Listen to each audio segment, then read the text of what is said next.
Week-end de choc dans les 5 championnats majeurs, occasion parfaite de tenter un prono sur Unibet, 100 € remboursés sur votre premier pari grâce au lien en description, conditions pour jouer en bas de l'écran. Voilà, qu'est-ce que vous pouvez nous dire de la position de l'Olympique de Marseille sur le cas Paul Pogba?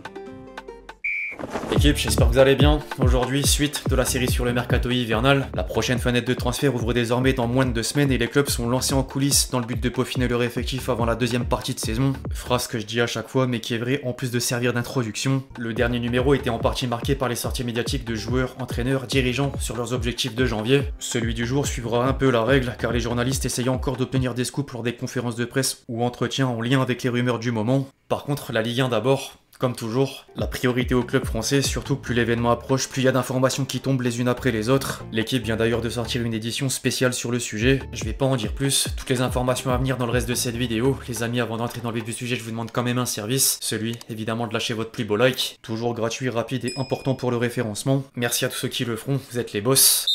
On entre dans le vif du sujet avec l'Olympique de Marseille, un peu plus sujet à débat que d'habitude autour du mercato hivernal suite au passage de Longoria en conférence de presse. Le président marseillais s'est exprimé en détail sur les intentions de l'OM en janvier avec 2 priorités distinctes. Je cite: ce serait irresponsable de prendre un double risque économique. Le mercato a toujours une double ambition, améliorer le sportif et améliorer un résultat économique. Une saison sans Coupe d'Europe, c'est difficile économiquement. J'aimerais utiliser le mercato pour récupérer une partie des investissements faits pendant l'été. Ce serait sain pour l'économie du club. Dans la stratégie, j'aimerais vendre avant d'acheter, mais c'est pas un mécanisme obligatoire. On va pas mettre en danger la trésorerie du club, en aucun cas. On veut toujours le meilleur effectif possible. Les joueurs importants de l'équipe sont pas en vente. Si on veut faire des opérations intéressantes avec des joueurs en manque de temps de jeu, on est ouvert. Les arrivées dépendront a priori des départs, et en parlant de départ, RMC a publié un article pour parler des joueurs en instance de départ, à commencer par Mbemba, dans le viseur du Stade Rennais. Longoria était ensuite amené à évoquer le cas de certains joueurs. La Provence a sorti un autre article en début de semaine pour expliquer que Montpellier aimerait récupérer Wai en prêt, malgré la volonté du buteur de 21 ans de rester à l'OM,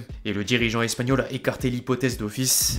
Je cite: un départ de Wai pour nous c'est hors de question, on croit beaucoup dans le potentiel d'Eli. Marseille n'attend personne, mais chaque joueur a son rythme, je crois que c'est un des meilleurs jeunes attaquants d'Europe. Son temps va venir, on est tranquille, il doit rester tranquille, et j'ai confiance, il va finir par s'imposer, il a toutes les qualités pour. En parallèle, le président de l'Olympique de Marseille avait l'occasion de revenir sur la rumeur Pogba, d'autant plus que l'avenir du champion du monde 2018 ne cesse d'alimenter la presse européenne depuis les premiers bruits de couloir d'une possible aventure olympienne. Aux dernières nouvelles, une source anglaise a laissé entendre que Manchester City est sur le coup, et un site d'escort girl brésilien s'est permis d'annoncer des négociations avec les Corinthians en vue de financer une partie du salaire en échange de publicité. Difficile néanmoins de croire une chose pareille. La pioche a plus de chances de rejoindre le projet marseillais même si rien n'est encore décidé en interne. Je cite: en ce moment, on est dans une dynamique positive, donc on veut pas changer l'équilibre qui s'est créé dans l'équipe, surtout dans les dernières semaines. Tout le monde me parle de Pogba. Paul, c'est un joueur extraordinaire, une personne extraordinaire. Je l'ai connu à la Juventus. J'ai été le premier content de voir sa sanction réduite. Mehdi a aussi une très bonne relation avec lui. Oui, on lui a envoyé des messages parce qu'on était content pour lui. Quand j'étais à la Juve, c'était une super tare et mes amis me demandaient beaucoup de choses. Il m'a toujours aidé. Il n'y a pas de discussion à avancer. On va faire un rendez-vous interne cette semaine pour les objectifs du mercato.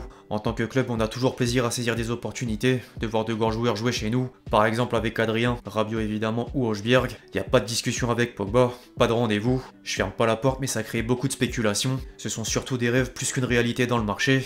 Derrière la rumeur Pogba, sinon l'OM priorise de renforcer le secteur défensif avec la quête d'un latéral droit et 2 défenseurs centraux.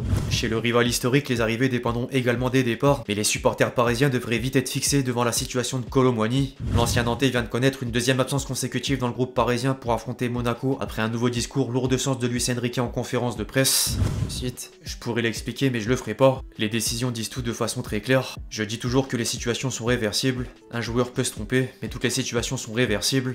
Mais j'entre pas dans le détail concernant les décisions, c'est quelque chose que j'ai jamais fait. Je préfère avoir les critiques, je suis habitué à ça. En gros, le PSG lui a sans doute indiqué la porte de sortie et plusieurs courtisans gardent un œil sur le dossier, dont Leipzig et Monaco suite à la blessure de Balogun, forfait pour une durée de 4 mois. Adi Hütter a même réagi à la rumeur, même s'il a fait comprendre que le marché des attaquants offre des options moins coûteuses. Je cite: avec la blessure de Folarin, c'est notre travail d'ouvrir les yeux pour voir ce qu'on peut faire au mercato. Tout le monde sait que c'est jamais facile de recruter en hiver. Kolo Muani ce serait bien, mais on doit être honnête, il y a beaucoup d'attaquants en Europe qui pourraient nous aider. Je connais Kolo Muani depuis son passage à Francfort, il y a marqué beaucoup de buts, il était très bon, ça pourrait être un profil, mais il y a beaucoup de choses qui rentrent en compte, et sans aucun doute il est pas l'un des moins chers. On doit trouver une bonne solution pour la deuxième partie de saison, on a des profils, on doit trouver quelqu'un qui sait marquer des buts, peu importe son âge. En dehors du club de la Principauté, Kolo Muani intéresse certains cadres de Première Ligue à l'image de West Ham ou encore Manchester United en vue d'un prêt avec option d'achat. La direction du club mancunien pourrait remplacer Rashford, désormais convaincu d'être indésirable, et poussé à partir. Je pense que je suis prêt à relever un nouveau défi. Le jour où je partirai, ce sera sans rancune. Je ne ferai aucun commentaire négatif sur Manchester United. J'ai vu comment d'autres joueurs sont partis par le passé et je veux pas être cette personne. Je serai toujours Red Devil dans l'âme. C'est décevant d'être écarté d'un derby, mais c'est arrivé. Nous avons gagné le match, alors passons à autre chose. C'est décevant, mais je suis aussi quelqu'un qui, en vieillissant, peut faire face à ce genre de choses. Je vais pas rester assis et pleurer, mais faire de mon mieux pour la prochaine fois que je serai disponible. En revanche, inutile de penser à l'idée d'un échange Kolo Muani-Rashford. Le PSG ne voudrait plus recruter l'attaquant de 27 ans. Outre Kolo Muani, d'autres éléments de l'effectif parisien seront à suivre de près. Skriniar avait trouvé un accord avec la Juventus sur les termes d'un contrat, mais entre-temps le Galatasaray est entré en course. Nuno Mendes devait quant à lui prolonger avant de temporiser devant les approches de clubs de premier plan comme Manchester United. Par contre, si un joueur venait à partir, le club de la capitale chercherait un remplaçant numérique. Les dernières informations en date mènent à la rumeur Osimhen en attaque et l'intérêt sur un défenseur central droitier en la personne d'Ilya Zabarny. Le transfert de l'international ukrainien de Bournemouth est néanmoins susceptible de capoter par la présence de Safonov face au conflit géopolitique que tout le monde connaît. La piste Thomas Sarrauro est d'une autre part tombée à l'eau suite à la prolongation du défenseur portugais avec Benfica jusqu'en 2029. En parallèle, un certain Ryan Cherki a d'abord donné de l'espoir aux supporters parisiens avec une publication énigmatique au lendemain du choc PSG-OL. Foot Mercato rapportait ensuite que la direction parisienne est déjà positionnée sur le milieu offensif aux côtés de Liverpool. Pour le rappel, Lyon sera interdit de recruter en janvier mais doit surtout vendre pour répondre à la décision de la DNCG de rétrograder l'Olympique Lyonnais en Ligue 2 à titre conservatoire. Le vice-champion olympique figure logiquement parmi les plus hautes valeurs marchandes et la direction lyonnaise lui aurait fixé un premier prix de départ à hauteur de 30 millions d'euros. En dehors de Ryan Cherki, tout l'effectif de Pierre Sage est sur le marché des transferts en vue de renflouer les caisses et le premier élément à subir la cure d'austérité devrait s'appeler Gift Orban, proche de Philly à Hoffenheim. L'OGC Nice suit un peu la même règle. Jim Ratcliffe est concentré sur Manchester United et vise à réduire les coûts de fonctionnement. Le Jim envisage d'une autre part à prêter le jeune Isiaga Kamara. Dans le reste des informations autour de la Ligue 1, Montlens s'est préparé à l'idée de vendre Kevin Danso ou Rouzanov dans le viseur de plusieurs écuries européennes. Au rayon des arrivées, les dirigeants lensois voulaient ne saisir que des opportunités de marché, mais la récente blessure de Labo Lascari oblige à la réflexion avec le manque dans le secteur offensif. En parlant de blessure, Jimmy Cabot a décidé de raccrocher les crampons à force de rechutes successives. Puis du côté de Saint-Etienne, Eric Orneland est devenu le successeur de Dalloglio sur le banc des Verts. Première expérience à l'étranger après une carrière joueur-entraîneur norvégienne. En dehors du pays, désormais, le tour d'horizon des cadres européens débute outre-Manche par Chelsea. Disasi est poussé vers la sortie et pourrait rebondir à la Juventus ou chez un gros club allemand. En parallèle, la direction du club londonien fait partie des courtisans pour la pépite de Nuremberg en la personne de Stefanos Tsimas. Manchester United serait quant à lui prêt à mettre le paquet sur Ederson, le milieu défensif de l'Atalanta. En Italie, la Roma a des chances de perdre Dybala, désireux de rejoindre le Galatasaray. L'AC Milan a d'une autre part lancé l'opération prolongation avec Ray Genders et Maignan en passe de rallonger jusqu'en 2029.